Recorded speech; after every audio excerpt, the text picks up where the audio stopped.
Great. Thank you very much, and thank you, André, for making this this conference. I'm very sorry I can't be there. I'd really look forward to meeting many of you. Given that I might still be infectious, I think you possibly enjoy the fact that you're just seeing me over WebEx. But I think it's an incredibly important conversation that we're having today. And although I could follow some of your conversation in German, I've only had 4 years in school, so it's like I'm probably not going to be able to have a really in-depth conversation on climate. With that said, I'm just going to go ahead and speak in English, and I'm going to give you a 30-minute presentation on something that I think is crucial, and then I look forward to about 15 minutes of Q&A. So let me just share my my PowerPoint, and then we can get going. So the thing that I really think is important if we're going to have a good conversation of how do we make good public climate policy is we need to get less hype. And that means, in order, at least from my perspective, in order to get smart policies, we need to realize that climate, yes, is a real problem.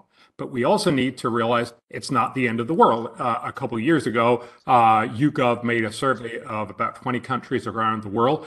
It found that almost half the world's population now believe it's likely that global warming will lead to the end of humankind. That's just simply outrageously wrong, and I'm going to show you some of those things. And that's important because we need to recognize that if we're scared witless, we're likely to make bad decisions, whereas if we realize this is a problem, not the end of the world, we're more likely to actually make good decisions. This matters partly because current climate policies don't work. The UN, UNFCCC, the guys who organize the Paris and all the COP conferences, they estimate, UN Environment Program back in 2019, just before COVID hit, estimated for the 2010s, so the last decade of climate action, they cannot see the difference between a world where we had cared nothing about climate since 2005 and the actual world that we have in 2019, by the end of 2019. Think about that. We have spent the last 10 years, Paris Agreement, everything else, almost all issues in the public sphere is also focused on climate conversation, yet we have made no change to what they saw as business as usual back from 2005. That means we need to realize that, yes, climate change is costly, but climate policy is also costly. When you start realizing that, you will be much better positioned to actually find what are calm and rationally the smartest ways to deal with climate. So I'm going to try and do this in just 30 minutes. So let me just get going. Yes, global warming, it's real, it's man-made. I think it's important to say that, but we also need to recognize that it's often vastly exaggerated. I'm just going to give you a few examples. There's lots and lots of people telling us the world is going to end. Maybe Guterres, our UN Secretary General, is one of the best examples. This is just one of his many, many quotes. The world is facing a grave climate emergency. Every week brings new climate-related devastation, floods, droughts, heat waves, wildfires, superstorms. We're being told this all the time, that the world is ending and that we can see this in all the extreme weather. Again, if we had much more time, it would be interesting and I think very useful. And you can also look at my latest period article on all of these things that we're being told, from floods and droughts and heat waves and so on. And yes, there is some truth to it, but there's a lot of misdirection, and we need to expose that. We need to point that out. I'm just going to show you this one thing about wildfire. So wildfire obviously makes for great copy. It looks incredibly damaging. And of course, when you are there, it is incredibly dangerous. But we also need to get a sense of proportion. We get the sense that the world is now burning up. New York Times very recently had postcards from a world on fire. And it's sort of an almost standard phrase that the world is now constantly on fire. Not true. And we have the data. So let me just briefly share what I think is one of these many bits of information that we need to get out in order to actually get a good sense of how much of a problem is climate change. if you look at, so we have good, reasonable data actually from climate models back from 1900. How much of the world used to burn? Well, it used to be almost 4.3%. But since then, and this is global historical reconstruction, it has declined so that around today, only a little more than 3% is burning. So we've actually seen a decline of about 1% over the last 100 years. Now, this is a reconstruction. Obviously, we're not absolutely sure about this, but we are absolutely sure when we look at the satellite data that starts in 1997 and goes on. This is the latest estimate for 2021. And what you see here is basically the world has seen a reduction in fire, and this is very well confirmed across pretty much all instances. Dramatic reduction from about 3.5 or 3.2 to about 2.5. So almost a percentage point reduction. What's going to happen in the future? Well, if you just run climate models on temperature, not CO2, which of course is not very sensible. If you just run it on climate, on temperature, yes, you're going to see more fire. But you also need to include that there's going to be more CO2, which actually changes the structure of the biomass, but also, of course, that people interact. If you look at one of the latest models that try to estimate what is going to be the impact on fire, including people's adaptation, this is what happens if you have no climate policy. Actually, you'll continue to see what we've seen in the last 120 years, a slight decline. Now, if you do strong climate policy, you will see even less fire. So what you can see here is the world is burning less. Why? Because people don't like fire and they actually take action to make sure that the world doesn't burn. This does not mean that there are not many, many problems. For instance, lots of places people are moving into places that used to burn a lot. For instance, in California, that creates a lot of pressure and a lot of more damage when fire hits. But the important point is to recognize if we take the global measure, which obviously is the right one to look at if you're actually talking about global warming as well, we've seen a decline, mostly because people are smart and actually want to deal with us, not what you're hearing. And I think we need to get that message out, because if you don't understand, things are actually less bad, not worse and worse. You get an understanding that climate change can still be an important factor. Notice if we do the strong climate policy, you can actually reduce damage and reduce fire even more. But it's a question of saying, do you want the world to be better or even better, rather than do you want the world to stop ending, which of course has very different political conversations. Why is it we get this so wrong on climate? I think to a very large extent, it's because we ignore adaptation. Let me just show you this one instance. And again, I think this is incredibly important to get out, especially to young people, which obviously are very, very traumatized by the incessant telling, the incessant story that the world is ending. If we actually look at the number of deaths from climate catastrophes, so that would be deaths from floods, drought, storms, wildfire, and extreme temperatures. Now, by no means are these well estimated, but they are certainly the best that we have from the International Disaster Database, and crucially, if anything, they're undercounted in the early years. In the 1920s, this is average of decades, the average was almost 500,000 people dying every year from climate-related disasters of floods, drought, storms, wildfire, and extreme temperatures. Since then, we've seen a dramatic decline, so that the 2010s, about 18,000 people died every year. Remember, at the same time, of course, global population quadrupled. So what we're really seeing here is a dramatic decline. We've seen a decline in number of people dead by about 96%, the risk, the personal risk, of more than 99%. And if you take the last 2 years, of course, these are just 2 years, 2020 is actually a little further down at 14,000.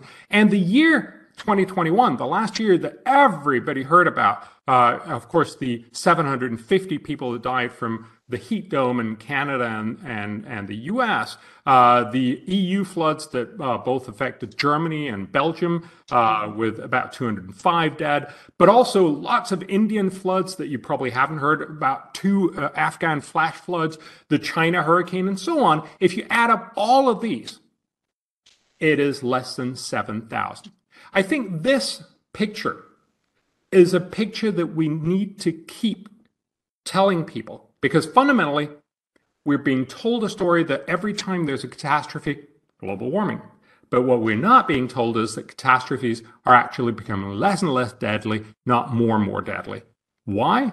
Because of adaptation. So let me just show you this one typical paper, but one that we also hear a lot about if we look at the future flooding from sea level rise, which absolutely will happen because of global warming.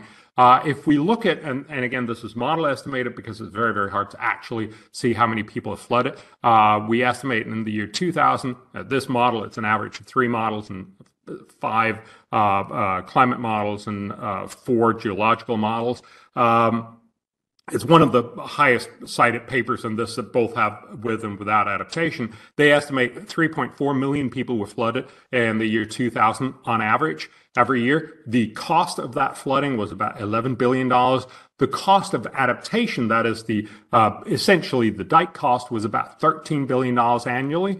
And that total cost, so the $24 billion in total cost, is equivalent to 0.05% of global GDP. So a lot of people are flooded.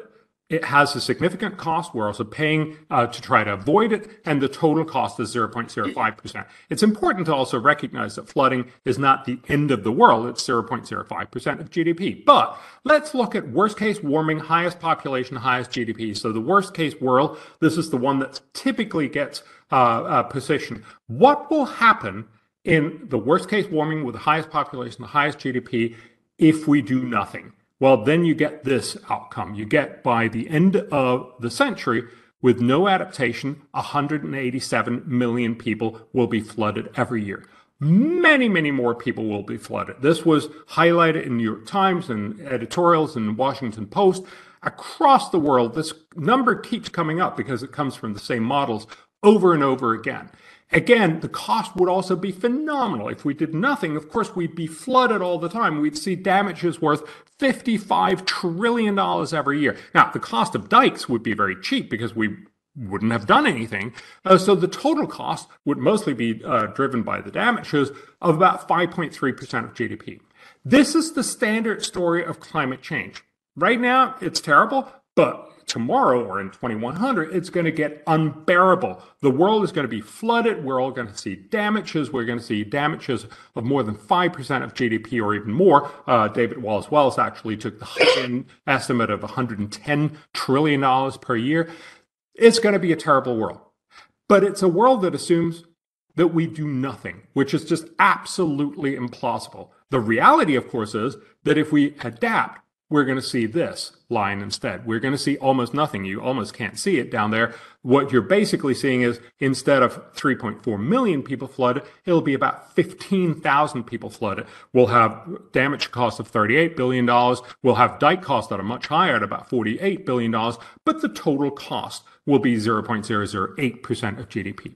The important point here is to recognize that if we don't talk about adaptation, we think the world is going to end. But if we remember that people actually act and build, for instance, dikes, Holland is a great example, the reality is that we will see many fewer people that will be flooded every year, and we will have much less damage, 0.008 instead of 0.05. The important point is, had we done climate policy, and I can't show you this in this graph because it just wouldn't show up, had we done strong climate policy, instead of 15,000 people flooded every year, it would only be 10,000 people every year. Yes, that is important. Climate policy actually has a benefit, but it's not averting Armageddon. Actually, what averted Armageddon was adaptation. We've gone from a world with 3.4 million flooded every year to 15,000. Climate policy could reduce that another 5,000, but we reduced it more than 3 million with smart adaptation. I think we need to tell that story. And that's, of course, also why we're actually seeing cost of climate damage across all weather-related damages not increase, as most people would think, but actually decrease. So I want to get to understanding that the current policies are not only not working, but they're also unrealistic and unsustainable. Just to give you a sense, Bank of America estimates the global cost of going net zero will be $5 trillion annually, and it'll lead to 3% additional annual greenflation over the next 30 years. Not an appealing prospect. McKinsey estimate the cost will be $5.6 trillion per year for net zero. That's 5.4% of global GDP. Remember, that's more than a third of the global tax intake. We're seriously estimating that we will ask governments around the world to spend more than a third of their total tax intake on climate policy. Just to show you here for different countries, perhaps the most important one is Sub-Saharan Africa is estimated to spend about 8% or $158 billion every year of its meager resources on tackling climate change. The EU, $1 trillion, the US, more than $1 trillion, China, almost $1 trillion, the world, 5.5. So no, this is not going to happen. Take a look just at the US, 4.6% of GDP for the US. That's $1.1 trillion this year. And of course, it'll get more and more expensive. That's close to what the Build Back Better bill would have cost the US, but every year. The US couldn't even do this bill once. This is simply unsustainable. We need to get people to realize not only are we not actually succeeding in dealing with climate change, but also there's no earthly way that we could possibly get people to pay for this. We need to get smarter. And before I get to how we get smarter, I just want to leave you with this one idea of how we're not there. I don't know if you saw early this year, World Economic Forum was asked, so all the world's biggest, best, and brightest were asked to estimate what are the most severe global risks for the next 10 years. So right as the Russian troops were amassing in front of Ukraine, they were asked, what are the greatest global risks for the next 10 years? These were the top three. I'm showing you in reverse order. Third most important was biodiversity loss. Second most important was extreme weather. And first most important was lack of climate action or climate action failure. What? This is simply out of line with anything that has anything to do with the reality. We're coming out of the worst pandemic in a century. We have global inflation, possible recession. There's an increasingly authoritarian China, and there's a Russian invasion of Ukraine. I think we need to go out and say, look, we're up against a situation where on the one side, we have much of the global elite just talking about climate change and ignoring everything else. That's not a sensible way to think about the world. Now, again, if this was the end of the world, it may actually make sense, but it's not. So how do we do smart climate policy? I'm going to make 2 points, and then I'm basically going to shut up. I'll try to keep this to about 10 minutes. So the first point, and this really is the point from climate economics, is climate means costly damages, but climate policy also means costly damages. We cannot just talk about the damages from climate without also including the fact that we have to pay for the damages from climate policy. We have to pay both. And that's why we really have to find a way to minimize the sum of those two payments. That is the contribution of climate economics from the last 30 years. That's what William Nordhaus got his Nobel Prize in 2018 for. So what is the warming impact as temperatures increase? Well, there's been a lot of estimates. This is Nordhaus, so the only guy who got the Nobel Prize in climate economics, estimate. These are all the different estimates, and the size of the circle indicate how good of a study it is. As you can see, if there's almost no temperature rise, there's very little damage. If there's lots of temperature rise, lots of damage. So not very surprising, but, and this is his best estimate, including undiscovered, so basically unknown unknowns, which obviously is very hard to estimate. But what that tells you is that the damage cost of about 4-degree temperature rise is perhaps a little less than 4% of global GDP. This is much, much less than I think most people would normally think. And that, of course, also is why we need to recognize the world is likely to be a much better place by the end of the century. So this is the standard, the SSP2, or the UN's business as usual or middle of the road scenario, estimating how much is the income per person in 2017 PPP dollars. In 2020, it was almost 20,000. By the end of the century, we expect the average person in the world will be 450% as rich and as he or she was back in 2020. That's an amazing and astounding development. But of course, a lot of people will tell us, yeah, sure, we're seeing that amazing improvement, but we're forgetting climate change. Well, let's just take a look. How much will climate change actually mean? Well, if we look at what's the actual damage from climate change, and these are all the felt damages, so these are not just market damages, but these are all the equivalent in market damages. So instead of this 450, what we actually will see using Nordhaus' best estimate is that we will only be 434% as rich by the end of the century. Yes, that's a less good world. It's certainly an issue. We would like to have been 450% as rich, but it's crucial to remember, the world is not a worse place. The world is still much, much better. We have many fewer people who are poor, many more people who can afford to feed themselves and their family, who can get education, who can do a lot of the things that make life worthwhile in so many different ways, but slightly less good. That is a very different concept of climate change. Climate change is not the end of the world. It's something that makes the world become much better, slightly slower. So what did Nordhaus find? I'm just going to show you one of his models. Basically, if we do nothing, so no climate policy whatsoever, by the end of the century, we'll end at 4.1 degree.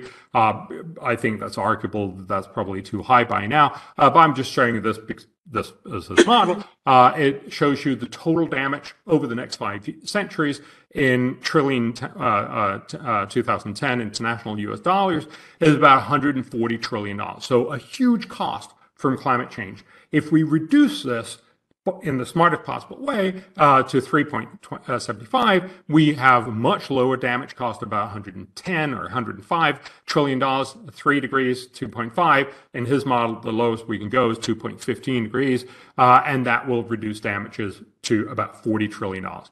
What that tells us, this is sort of the standard picture in the media. The more we reduce our emissions, the less damages in the world. That's absolutely true. But it's only one side of the cost. There's also a climate policy cost. If we make no policy, of course, there's no climate policy cost. If we make a little bit of climate policy, there's a little bit of climate policy cost. If we make more, there's much, much more climate policy cost. We have to remember that as a civilization, we have to pay both. So just talking about the picture I showed you before, but not talking about this picture, does not give us a correct way of thinking about the world. It essentially gives us a sense of climate policy is free, so of course we should just go for the strongest. Actually, it's not free, it's very costly, and that's why we need to recognize we need to pay both. And this is basically what Nordhaus got his Nobel Prize for. So basically he showed these are the climate costs, but since we also have to pay the climate policy cost, we need to add those costs here. And that's why the optimal climate policy invested right now is not what all climate politicians, indeed all politicians around the world, is saying we should go for 2 degrees or even lower, which is probably impossible, but actually much, much less ambitious. That's where the optimal, so 3.75 in his model, but the fundamental point is we need to recognize both of these outcomes. Now, to a lot of people, this feels very, very wrong because it feels like we've spent so much time talking about the black bars that we've forgotten the gray bars. But I think if the war in the Ukraine is showing us one thing, it is that suddenly it has become much clearer to everyone that the cost of climate policy, the cost of not having ample and easy and reliable energy is huge as well. That's why we need to recognize both of these costs. Now, obviously, can we drive down the cost in the future of the climate policy? We should do much more climate policy. And that's why I just want to stop and basically say, what are the smart ways to tackle climate change? Well, there's been lots of studies. If you look at the EU 2020 climate policy, every dollar spent, mostly in terms of higher cost for energy, has delivered about 3 cents of climate benefits. That is, it has averted in the long term damages worth about 3 cents. So that's the same thing. For every euro spent, you've avoided 3 euro cents of climate damage. That's not nothing, but obviously it's a terribly ineffective way to help the world. Essentially, much of the European Union has decided to say we're going to spend large sums of money on climate policy that will have almost negligible impact in 100 years. That's not the best way to help the world. And as Professor Tess started the introduction with, one of the things that I work on is basically trying to get people a sense of where can you do the most good for every dollar you spend. This is not it. If you look at the Paris Climate Agreement, because more developing countries actually took on more of their responsibility, and because it's much cheaper to reduce carbon emissions in developing countries, it is better, but still not by any means good. It delivers about 11 euro cents back in every euro spent. But as Nordhaus pointed out, if we could get a smart global CO2 tax, that could actually be a good investment. We estimate that for every dollar spent, which will have significant costs, as we've seen, it would also have even greater benefits. So it could have benefits of about 2 euros back in every euro. But it's still not the best thing you can do. And that's why I helped organize a conference just looking on climate policy, together with almost 50 of the world's top climate economists, 3 Nobel laureates in economics, looking at what are the smartest ways to invest in better climate policy. What they found was overwhelmingly the best long-term strategy is to invest in green energy innovation. They actually found, and this is obviously a very rough estimate, that for every euro invested, you could achieve about 11 euros of climate benefit. The simple point here is that right now our climate policy has been, let's try to make fossil fuels so expensive nobody wants them. Not surprisingly, that turns out to be really, really politically unpopular. It also turns out that this is not working with most of the world. We might have Germany, we might have most of Europe, some states in the US.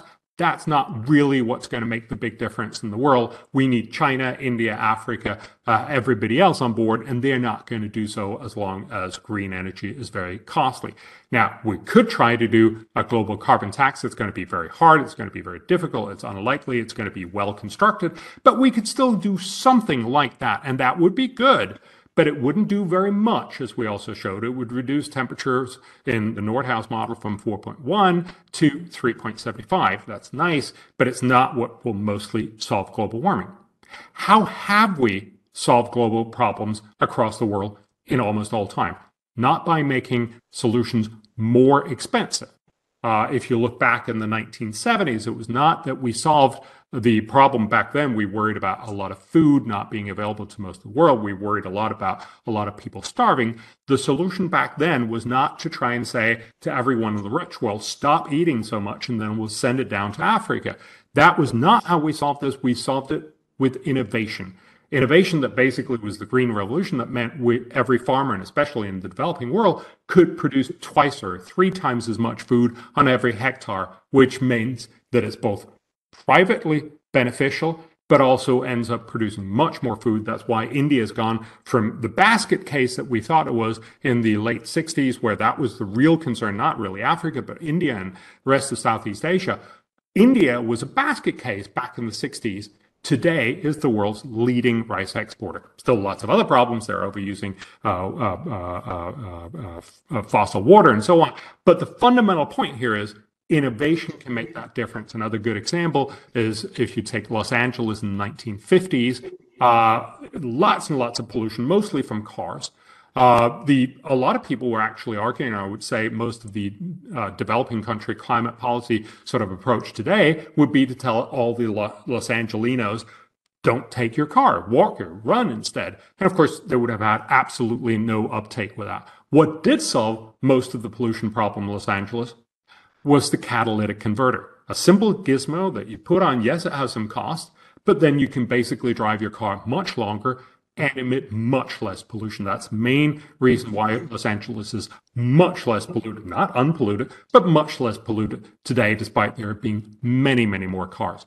Again, technology solves this problem. So if we invest lots more in innovation, we could actually help fix climate change, not just a little bit as a global carbon tax can, but actually by making green energy cheaper and more affordable, also for China, India, and Africa. That's why I was actually happy that we were part of a tiny part of a side event at the Paris Agreement. The main Paris Agreement obviously being this fairly inefficient solution that delivers 11 cents back on the euro. But what we also worked on together with many of the world's top leaders, including President Obama and Bill Gates and many other of the world's richest people, was something called Mission Innovation, where they actually came together, made a second Paris Agreement that almost nobody's heard about, which is double investment in green energy research and development. Exactly what we're suggesting. We're suggesting you should increase it sixfold. But they said double it by 2020. And because nobody heard about it, because everybody cares about this end of the world conversation and therefore focuses almost exclusively on putting up current ineffective technology, we have not achieved this at all. We've seen a slight increase, but not by any means a doubling of the investment. The world needs to get back to realizing what can actually fix climate change. Yes, a global carbon tax by all means, but the main thing that will fix it is global investment in green innovation. So we need to recognize the world's not ending, but climate change is a real problem. We need to recognize that much of the reason why this is the case is because of adaptation. We need to recognize that climate has cost, yes, but so do climate policies. And that's why we need to find smarter, cheaper, and more effective climate policy that can actually work. I think we need to have that whole conversation before we get most people to understand this is the way the world should go. So thank you very much, André, and thank you very much for all your attention. I'll stop sharing my slides and I'll look very much forward